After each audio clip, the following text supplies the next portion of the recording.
আজকে চলে গেছিলাম সবাই মিলে অযোধ্যা হিলে বনভোজনের জন্য। ওখানেরই কী খাওয়া দাওয়া হয়েছিল সেটাই আপনাদের সাথে শেয়ার করব। প্রথমে এলো জলের বোতল, তারপরে এলো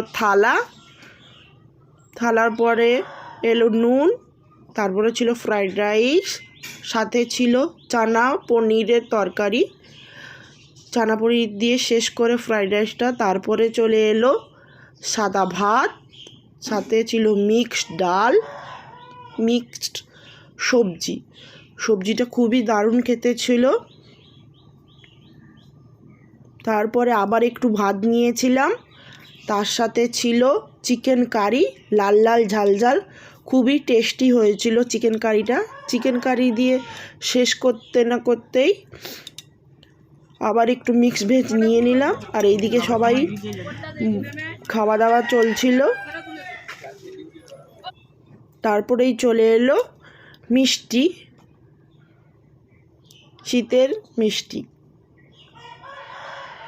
তারপরে চাটনি ছিল, চাটনি আমি খাই না তাই জন্য নিইনি। তারপর ছিল পাঁপড়। ধন্যবাদ।